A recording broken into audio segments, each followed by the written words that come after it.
You're listening to the Cricket Podcast.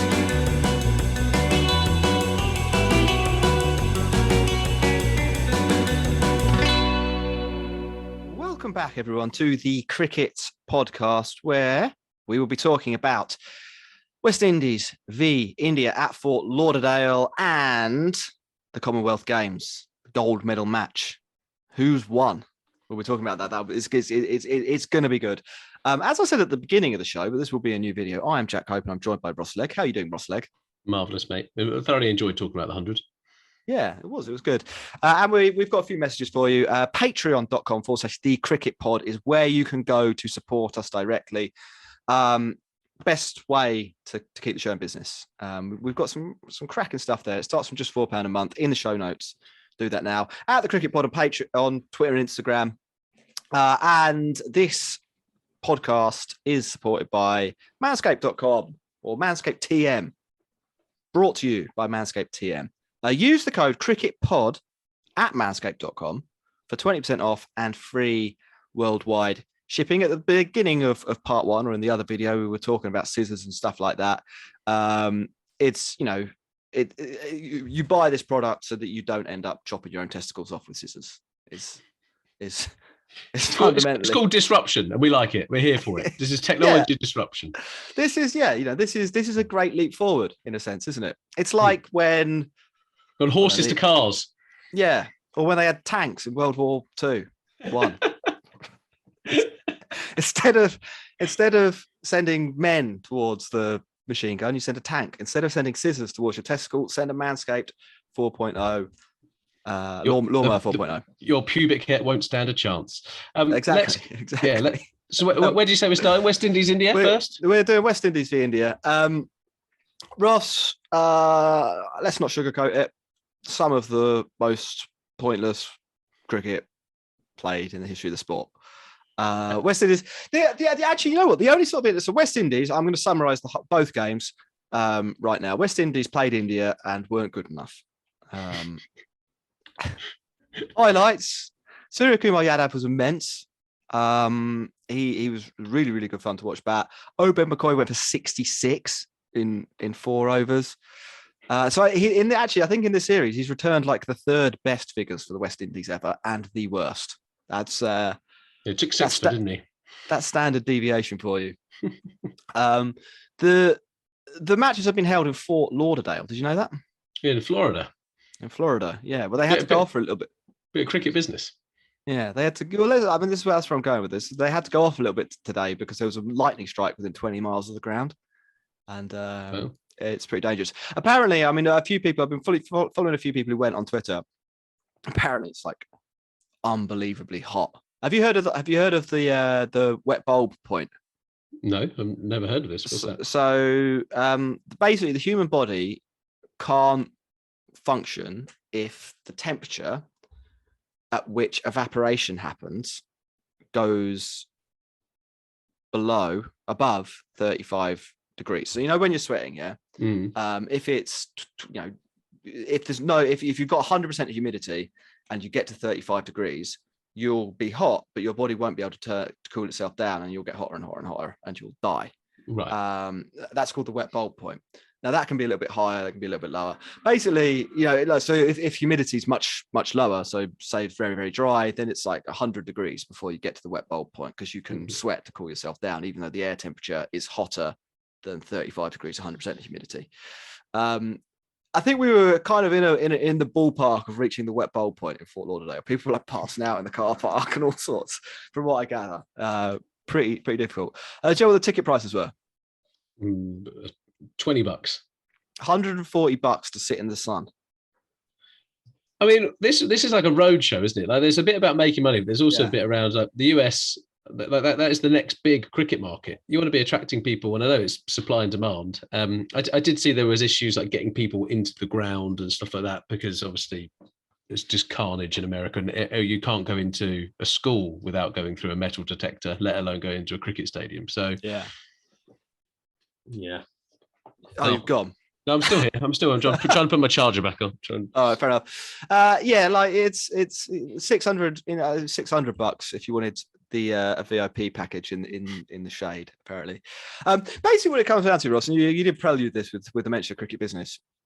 It's millions of dollars in gate receipts alone for West Indies to host these matches in Fort Lauderdale, and that is kind of what it comes down to. It's probably a bit of a shame if you're a fan of cricket in the West Indies, but like also a commercial reality of the situation, like that cricket board is in. Like the Caribbean is not a big place in terms of population, and it's not a rich place in terms of sort of monetary cash resources or natural resources or anything like that. So it does make sense. I don't know. What did you make of the spectacle? What was your highlight? It's an exhibition game, right? But we have started to see some of the different players like get those opportunities, and Arshdeep Singh is now banging on the door to kind of say, you need to include me in this World Cup. Like he's been like phenomenal.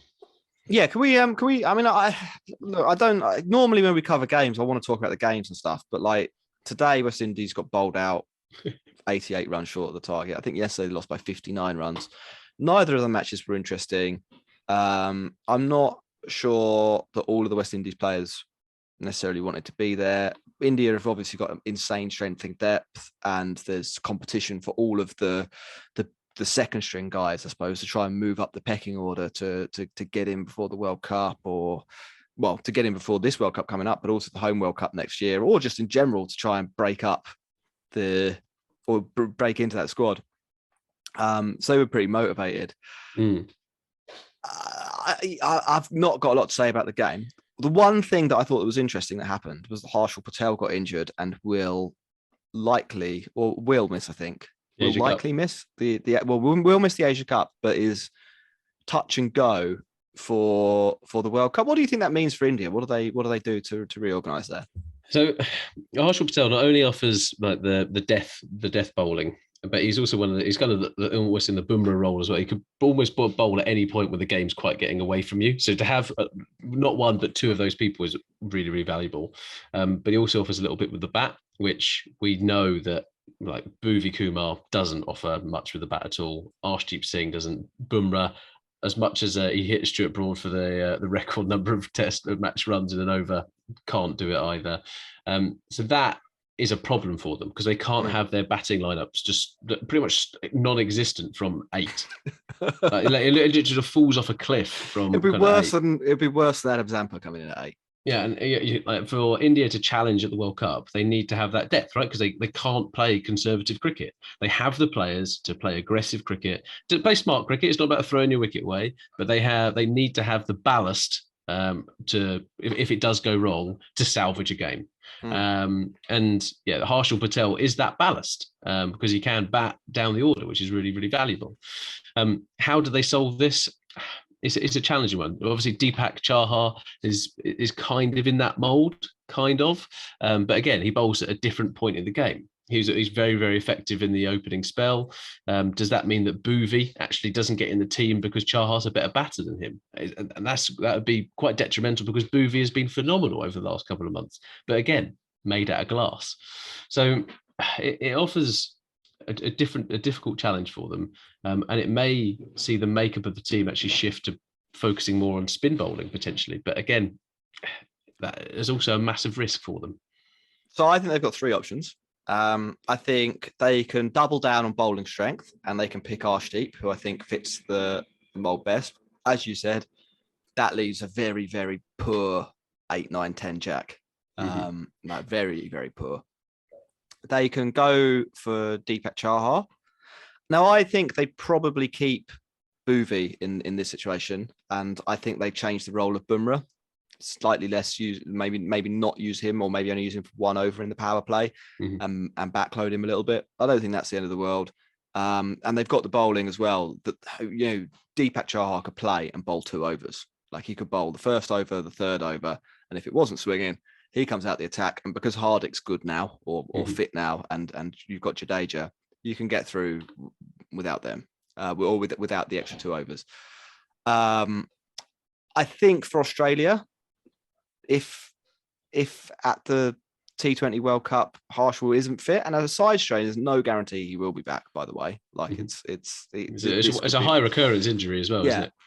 I think that might make sense in Australia. I think for the Asia Cup though, Akshay Patel could come in as number 8, and India go with Bhuvi and Bumrah as the only 2 frontline seamers, and Hardik gets a higher bowling workload if they need it, and they try and get through overs with Chahal, Akshar, and Jadeja. In that situation, I think there's another knock-on effect here that isn't great for Yuzi Chahal. I think they'd probably have to switch Chahal with Bishnoi because of the way, the direction they spin the ball. Bishnoi boils way more googlies, and I think if you had Akshar and Jadeja and Chahal all predominantly spinning the ball, away from a right-handed batter, that's a potential issue if you come up against a bunch of left-handers. So maybe mix it up by having Bishnoi and his googlies. And this is where you potentially start to consider what batters actually bowl off spin in that regard, who actually could be like England play Moeen Ali, right? He's a kind of a matchup bowler now. So you're saying Krishnappa Gautam is coming into the... Mate, he's made more money than we'll ever make playing fucking cricket. But no, someone like Deepak Hooda, who has shown that he can bat at this level, puts it like the injury helps him. I think it puts him well into that contention to kind of say, do you know what do we need in that top 3, top 4? And Hooda might be the person who benefits the most from this.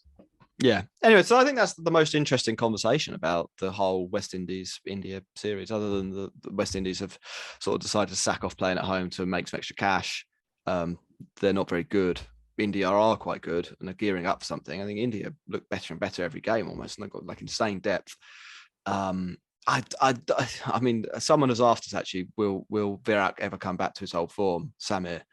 I think after recent series, there's no evidence, there's no reason whatsoever that Virat, at least in T20, should even play in again for India. I think it's.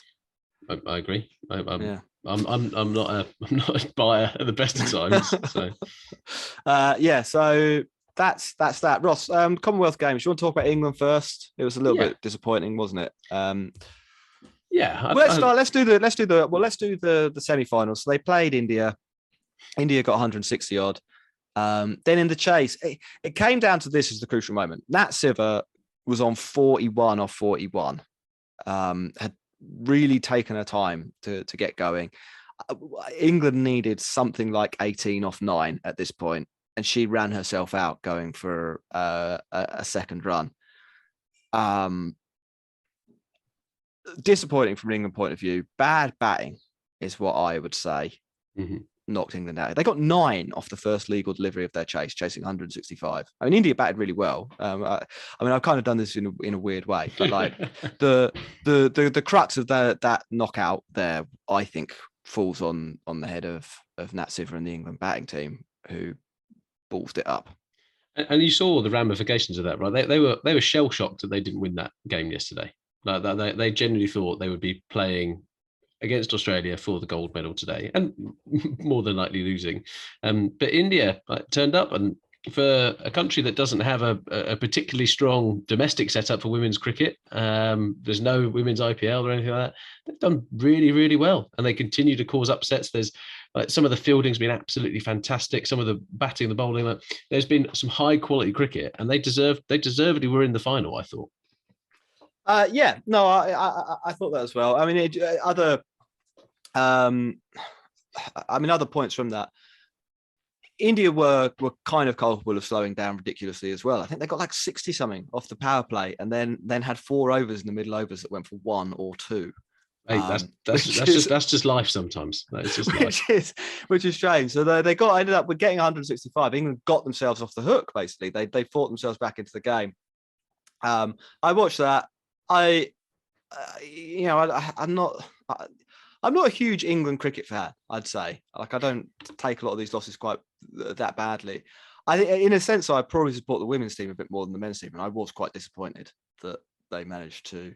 It ruined my cup of coffee about lunchtime, I'd say. And that's just unacceptable. I was there today. So this morning I was down. I was in Birmingham. I was at the Commonwealth Games, and a bit of background. So I'm on a mission to get my partner Lucy into cricket, right? It's been a 2-year process, and I think I'm starting to see some progress on it. I think I'm starting to. One big pillar of my master plan was to get her going to a few games, right? To get her involved, to show the spectacle of it. And this week, not only did she come to see us play, so our amateur cricket team, she's been to the 100 on Thursday, and then also was at the Commonwealth Games with me today. It's really the full gamut of experiences there, isn't it? It's like kind of rubbish men having a laugh, drinking beer, taking one-handed boundary catches that were going miles over the rope, hitting. Actually, I mean, Cash hit the biggest six I've ever seen, I think. But like, there's that. That was Sunday. Then the 100, which was one of them, a marvelous cricket match. Like it was a really brilliant spectacle, an amazing atmosphere, great introduction to the sport.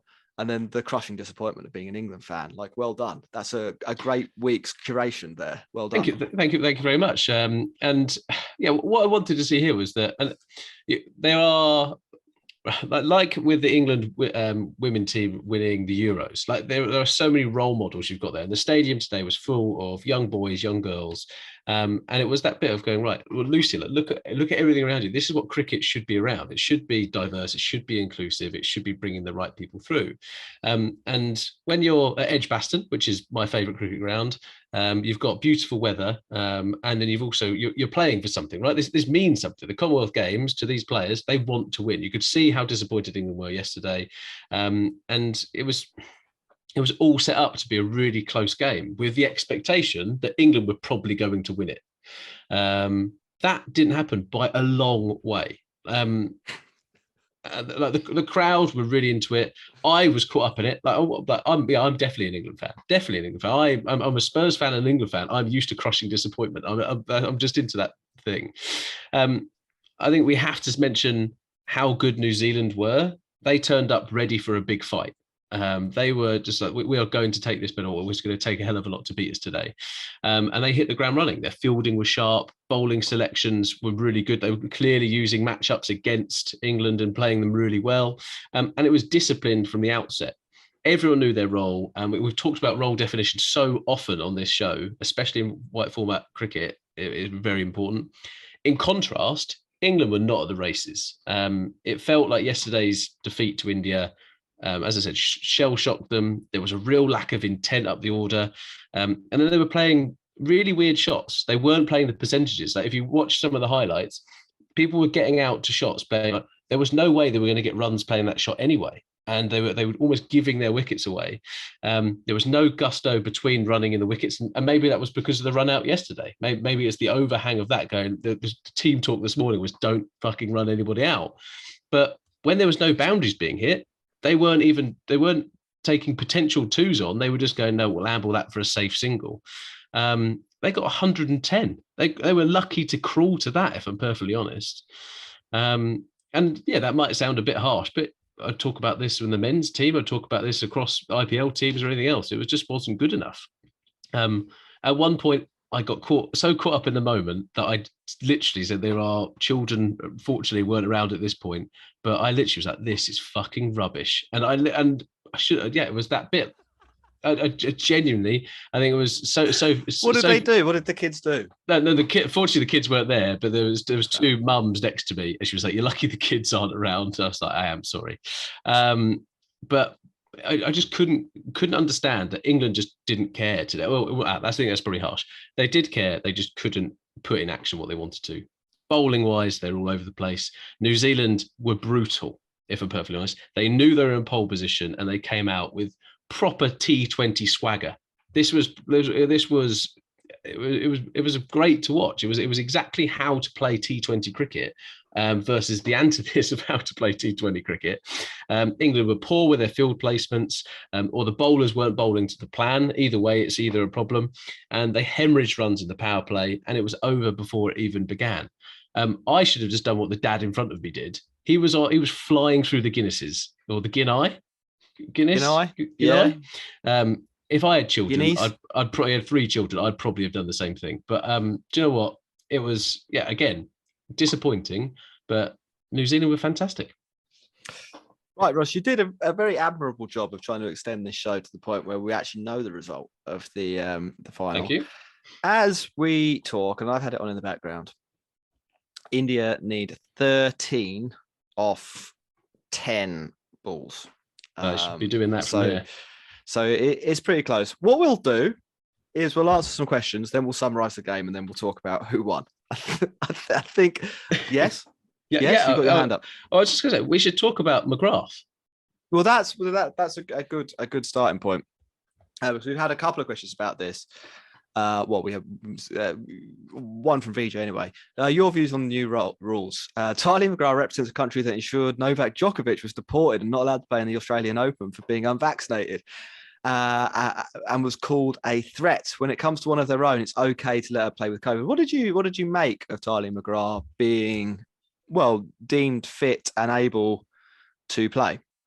Very strange, very, very strange. Like in the last few years, like VJ's put the situation into context quite nicely, but it then becomes a case of like how big of an occasion this is and what level of risk like the other players are willing to take around them, and then what level of risk the management's like the game that is being regulated allows to happen within it as well, right? It's not on Talia McGrath to kind of say whether it's right or wrong. It's for the administrators, it's for the team, it's for the leadership to kind of say what should be happening. I'm not sure about it. I think if you've got an infectious disease, you should be quarantining. Like that is just what you should. I think is pretty black and white in my book. Regardless of if you are probably their best player in the tournament so far, and this is one of the biggest games they're going to have in their career. It's tricky from all different angles, isn't it? Like obviously we want to see Talia McGrath play in the final of the tournament. One of not just one of the best players in the tournament, one of the best players in the world. Did average until today 250 in T20s. So you do want to see that happen. There's also there is also a reality that COVID isn't what it was 18 months, 2 years ago. Like the risk factor is lower. I probably come down closer to where you sit on that, though. That if you are ill in general, it's probably best not to go to work. And this is effectively what that is. I don't know whether India had any input into it. You know, I did quite a lot of research into, because obviously I knew we were going to get this question, and all it's basically said was that the doctor in charge of the Commonwealth Games thought it'd be all right, so they allowed it. But I don't know if any Indian players got a say into it, or the umpires or whatever. Yeah, I don't know. I don't understand the logic behind it, if I'm perfectly honest. I don't mean that in a kind of a detrimental way to the doctor, but I mean it in terms of like if you're McGrath, and unfortunately she only faced 4 balls today and was at the crease for 6 minutes, so that exposure is relatively limited. But that's not the question, right? If you are bowling spin to McGrath and you've got a wicketkeeper who is standing up, who is less than a half a foot away or a foot away from someone with COVID, how is that fair on that wicketkeeper? How is that fair on the human rights of that person? And that to me doesn't sit very well. No. If human rights, if I go to work now, as we're going back into the office, etc., and I sit next to, I go in, I've not got COVID, I'm sitting at my desk, and I've got 2 desks either side of me. If someone who knows they have COVID comes into my workplace and comes and works directly next to me and puts me at risk, I don't think that's very fair. I think that's contravening my existence. I don't like it. Contravening my existence. Right. Yeah. No. I look. I think we probably both. What sort of would rankle me, or what rankles me a little bit, is that like everybody has been doing the self-exclusion thing.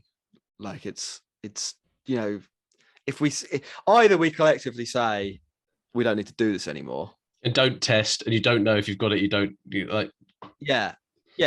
or we say like you have to be quarantined. Like it doesn't, it doesn't matter that it's the final. So that's what I'd say. I think it's a just criticism.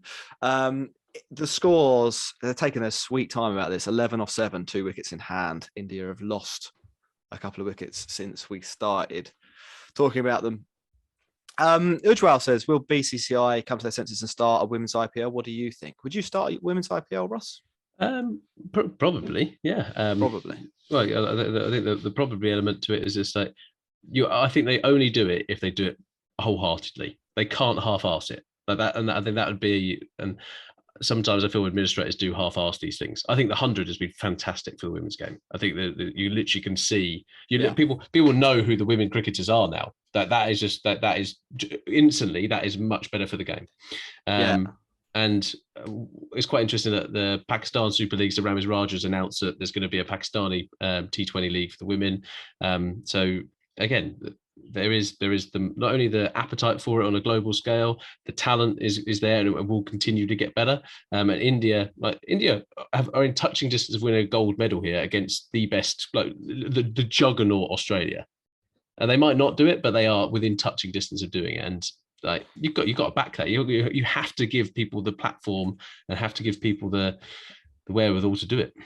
Yeah, I've heard a few reasons not to do it. One that seems to come up a lot is that the talent depth isn't there to have an equivalent tournament.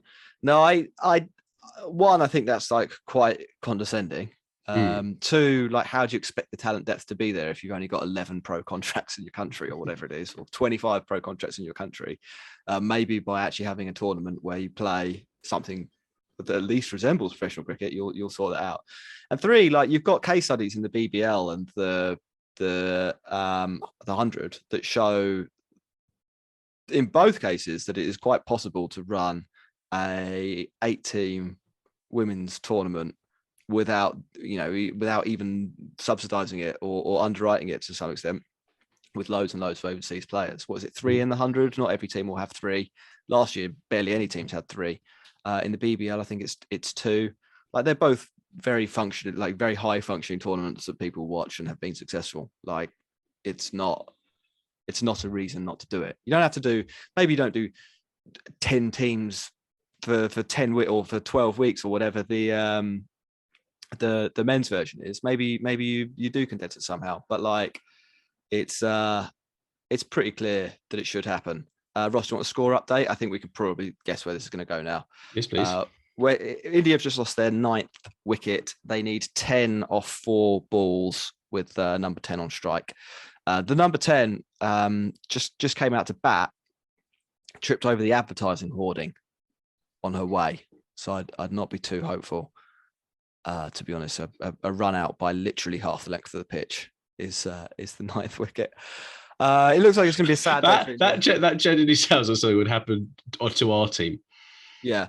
We haven't said it, have we? So when we were playing at Acton on Sunday, a guy was getting ready to bat. And we absolutely love this guy, and I'm not going to name him, but we absolutely love this guy. He literally turns up. He plays once or twice a season, and he was looking around for batting gloves. And I literally said to, just go into that bag and put.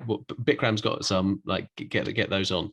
And he comes out, and I shit you not, he's put on wicket keeping gloves to go out to bat in. And it was one of those moments where you're just like, no mate, like, arm round, like, have my gloves. You just go out and do your thing. And it was heartwarming, but a classic I don't like cricket club moment.